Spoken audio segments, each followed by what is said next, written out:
Paul Lafage. Donc derrière moi, champion du monde de catégorie junior de roller hockey. Je l'entraîne depuis longtemps, depuis qu'il a 4-5 ans, depuis le début d'entraîneur. Et voilà, cette année il a évolué un petit peu avec l'équipe élite des Artsakh d'Anglet pour finir la saison sur un championnat du monde à Toulouse où ils ont remporté le titre avec son équipe. C'est une fierté pour le club, pour moi personnellement, d'avoir partagé beaucoup d'années à l'entraîner, à le suivre et à jouer avec lui cette année. Voilà, c'est une grosse fierté pour le club et pour moi-même. À ton tour, Paul? Voilà, comme l'a dit Jeff, moi ça fait 14 ans que j'évolue aux Artsakh d'Anglet. En fait, c'est là que j'ai commencé. Donc c'est là que j'ai tout appris, c'est là que j'ai rencontré des gens qui m'ont fait évoluer à l'image de Jeff, donc, qui est sûrement celui qui m'a suivi le plus longtemps au cours de ma petite carrière.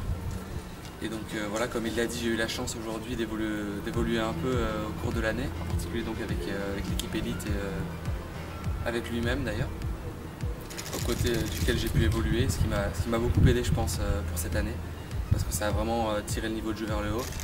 Et donc ça m'a permis de participer, comme il l'a dit, au championnat du monde de Toulouse en France, donc qui étaient mes premiers championnats du monde.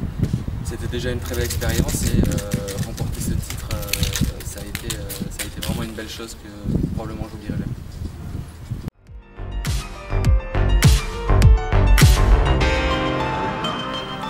Alors comment le tournoi s'est passé?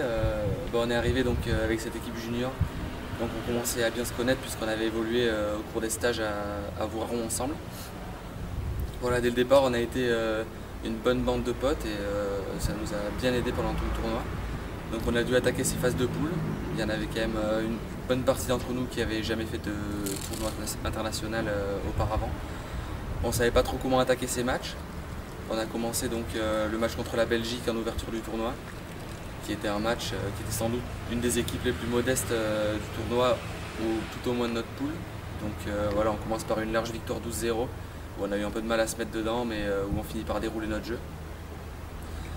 Ensuite on joue l'Italie, il me semble.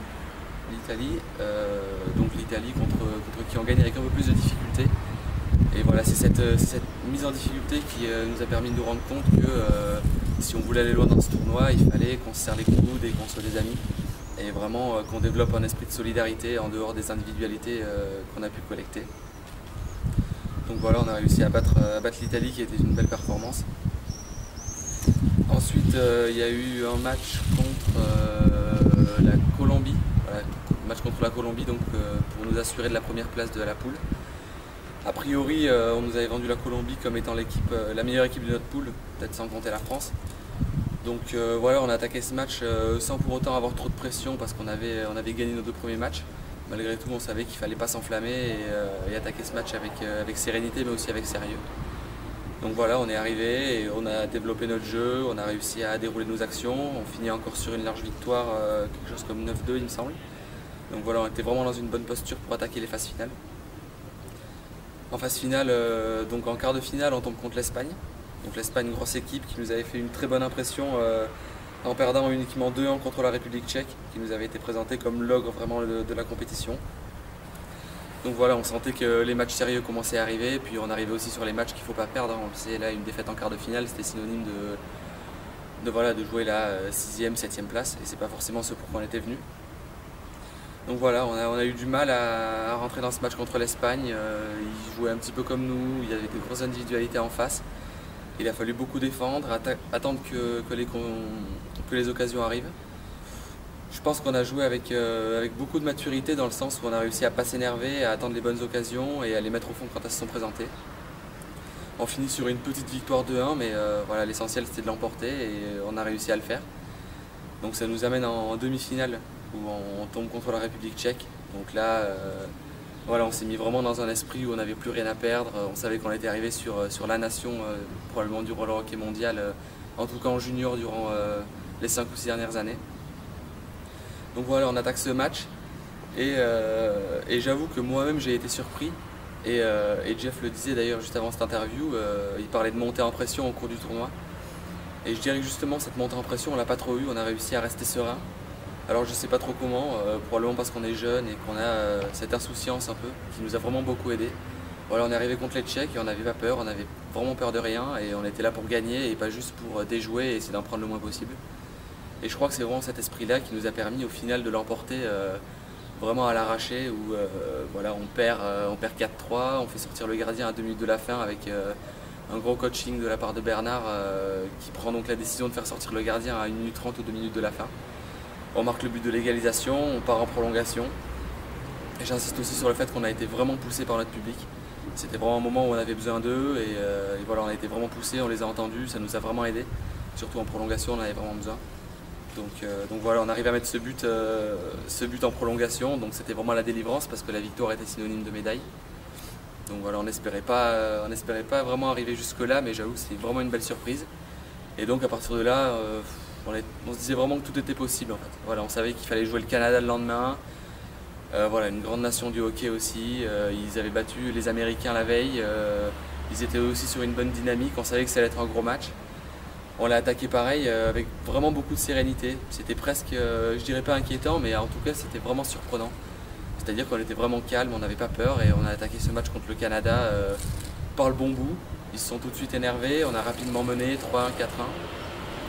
Derrière, on s'est un peu laissé rouler, on a fait des fautes. Ils sont revenus et voilà, au final, il y a eu une énorme ambiance du public qui nous a aidés. On s'est jeté sur tous les palets. On a joué vraiment comme des tueurs. Et voilà, on savait qu'on avait besoin de ça. Et aujourd'hui, voilà, on a réussi à gagner aussi parce qu'on a eu plus envie qu'eux, je pense. C'était pas vraiment une question d'individualité, c'était vraiment une question de collectif, d'envie de jouer. Et donc cet esprit de famille qui nous a vraiment beaucoup aidé parce qu'on a réussi à pas s'énerver. On se remontait le moral entre nous quand quelqu'un faisait quelque chose de mal. On s'énervait pas sur celui dont c'était la faute quand on prenait un but. Et voilà, je pense qu'aujourd'hui c'est ça qui nous a vraiment aidé parce que c'était pas tant sur le... Évidemment sur le papier, on n'était pas meilleur que la République tchèque ou le Canada qui ont des énormes individualités et qui sont probablement meilleurs que nous. Mais voilà, aujourd'hui on a gagné parce qu'on a eu cet esprit d'équipe qui nous a permis d'aller au bout. Et donc on finit sur cette victoire incroyable où Yves marque ce but à 2 secondes de la fin en cage vide et où c'est la délivrance pour nous comme pour le public.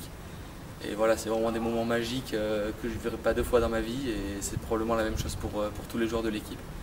Donc voilà, ça fait vraiment plaisir. On gagne 6-4 contre le Canada en grande finale.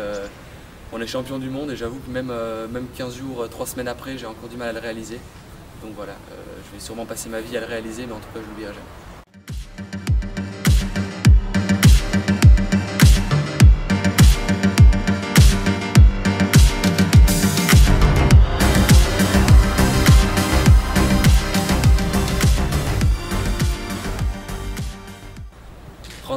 C'est peut-être un peu prétentieux de dire ça. Après, voilà, on est la première équipe de France dans les juniors et les seniors à avoir été championne du monde. Donc voilà, ça fait quand même un gros nombre de championnats du monde. En plus, c'est en France, donc je ne sais pas si on est rentré dans l'histoire de ce sport. En tout cas, ce qui est sûr, c'est qu'on a vraiment fait un gros coup et voilà, je pense qu'on l'a fait évoluer aussi bien médiatiquement qu'on a fait évoluer également l'image de la France à l'international. Parce que voilà, j'ai aussi le sentiment, et on l'a eu avec l'équipe, que les grandes nations nous ont un peu pris de haut peut-être au début des matchs, ne nous respectaient pas forcément et c'est aussi peut-être ça qui a fait qu'on a gagné, quoi, parce qu'on voilà, on a réussi à les surprendre et à leur montrer que c'était un championnat du monde en France et qu'on n'allait pas leur laisser la médaille comme les autres.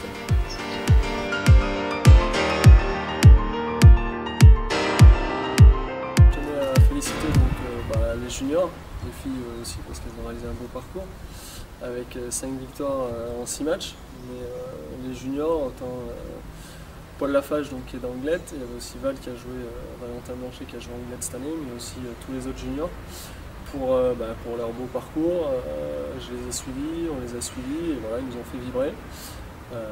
C'est quelque chose qu'ils vont garder en eux toute leur vie et voilà, ils l'ont mérité, je les félicite et maintenant il faut en profiter et après il faudra repartir pour aller chercher encore d'autres médailles, ce que je souhaite à tous joueurs compétiteurs.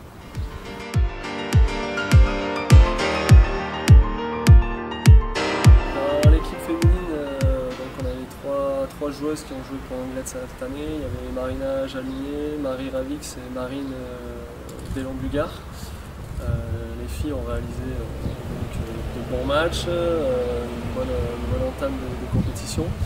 Après, voilà, on sait que quand arrive les quarts de finale, c'est là où c'est le plus compliqué. Et, elles sont tombées face à une valeureuse équipe d'Espagne. Voilà, ça s'est joué à pas grand chose, c'est les détails. C'est le sport de haut niveau et voilà, elles perdent sur le fil du rasoir. C'est dommage et décevant à la fois pour elles. Voilà, on les a suivis, j'étais content. Elles nous ont fait plaisir aussi. Mais voilà, après elles ont tout donné, c'est intéressant et je pense que c'est de bon augure pour la suite parce que l'équipe a prouvé pas mal de choses. C'est une équipe qui est jeune et voilà, elles ont montré qu'elles savaient jouer et qu'elles étaient capables de faire de grandes choses. Maintenant, voilà, il va falloir un peu plus d'ingrédients au bon moment, au bon endroit pour y arriver. Et je leur souhaite.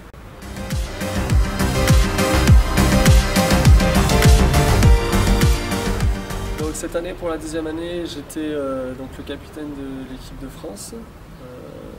Cette année, c'était donc à Toulouse. On avait à cœur de faire quelque chose, ce qui semble logique, hein, à domicile, devant les amis, notre famille, en France. On s'était préparé toute la saison, le groupe vivait très bien, une très bonne préparation. Derrière, voilà, on rentre dans la compétition, c'est une semaine de compétition et ça va très vite et c'est pas forcément facile. On rentre face aux Suisses, où on commence le match directement en prenant 3 buts, donc c'est pas évident, c'est pas la meilleure entame de match. Derrière, on répond quand même positivement, on remonte à 3-2, mais ça suffit pas.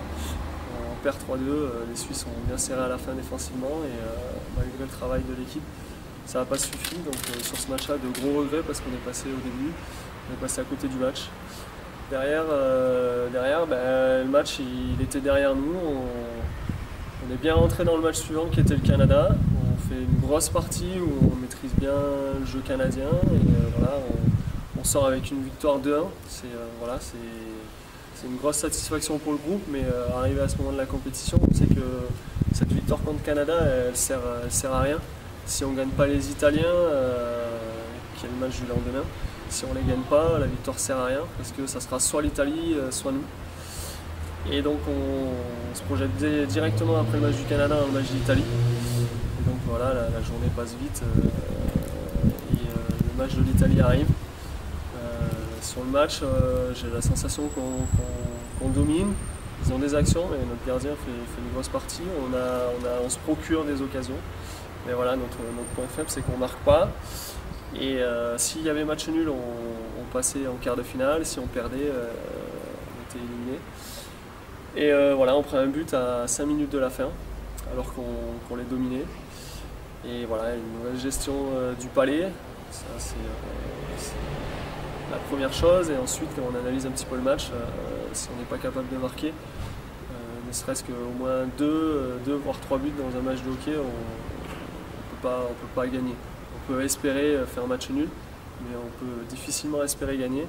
Voilà, on finira toujours par prendre 1 ou 2 buts, et sans marquer, voilà, la déception elle est grande, parce que au final tout se jouait sur ce match-là. Toute la saison, la qualification se jouait contre l'Italie, toute une saison, toute une organisation, tout ce qui avait été monté pour nous, entre guillemets, hein, tout le championnat du monde, Toulouse, tous les bénévoles, tous les médias tournaient vers nous. Et donc là, c'est un mur qui tombe, c'est très difficile à accepter, c'est très dur à vivre. Et voilà, quand on est face à ce genre de situation, on est obligé de faire face. Et il y a 2 solutions, soit on baisse les bras et on laisse tout tomber et c'est la dégringolade, soit on réagit et on continue et on donne le meilleur jusqu'au bout. C'est la décision qu'on a prise parce qu'on se devait à domicile, face à notre public, à tous les bénévoles, comme j'ai répété, qui étaient là pour nous de faire au mieux, de donner le maximum, comme on a essayé de le faire depuis le début. Donc voilà, on n'a jamais baissé les bras, on a joué jusqu'au bout. Donc contre des équipes un peu moins malheureuses comme la Pologne, l'Allemagne et l'Angleterre. Donc on gagne les matchs par 10 buts grosso modo. Donc rien d'extraordinaire, mais voilà, on a continué à jouer à fond. C'est le point positif, c'est qu'on a trouvé une équipe qu'il y avait un jeu qui avait bien évolué comparé aux années précédentes. Donc malgré le résultat décevant, il y a du positif dans ce groupe qui vit bien, ça c'est une chose, mais vivre bien sur le terrain c'est mieux. Et voilà, on a trouvé des choses positives pour les années suivantes, qui j'espère seront meilleures.